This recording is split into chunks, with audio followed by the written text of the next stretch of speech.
Welcome to our daily reflection for this Tuesday, July 2nd.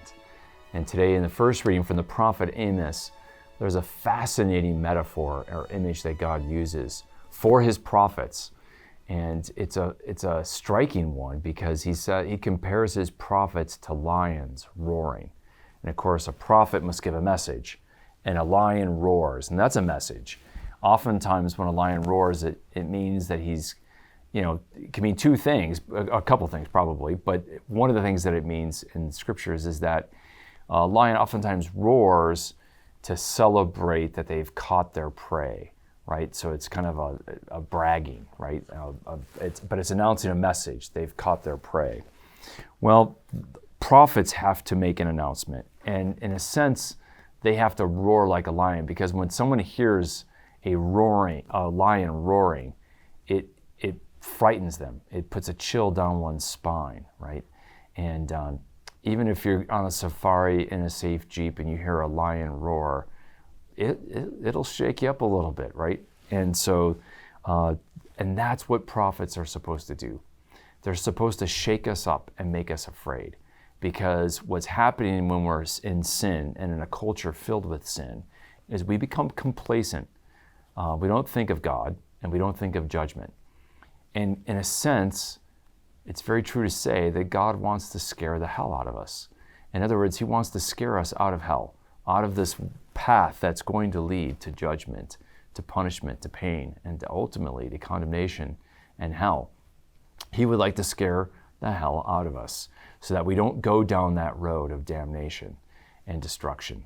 And first and foremost, not just because of our ultimate judgment, but because sin leads us to isolation, and it leads us to hurting others and hurting ourselves.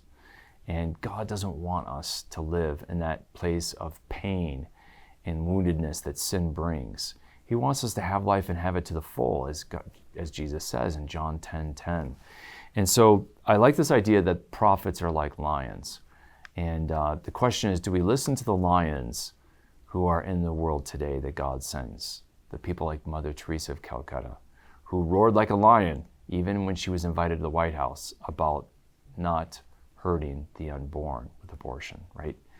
Do we listen to the lions, the prophets that God sends, like John Paul II and the Mother Teresas of Calcutta, or the Amoses whose echoes even today we hear in the scriptures and in the Mass? Let's ask ourselves that question. Who is the lion, and what is the roar, and do we tremble, and are we on the right path? That's the question we should ask ourselves today. And then, of course, in the gospel reading, we have the storm, and the disciples are all afraid, and they wake Jesus up, and Jesus, rebukes the wind and the waves, and they say, "Who is this, that even the wind and the sea obey him?"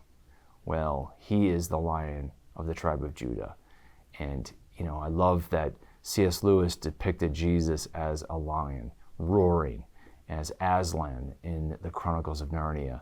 And so maybe, one of the lessons of that in the books of C.S. Lewis is that they ask about the lion in Aslan, and they say, "Is he a tame lion?" And he says, "No." And sometimes we think we can tame God to do what we want and to go with, the opinion of the crowds. But he's not a tame lion. He's a wild lion, true and always faithful, but not something that we can tame. God's bigger than us, and we better listen to his roar. That's worth reflecting on today. May the Lord bless and keep you.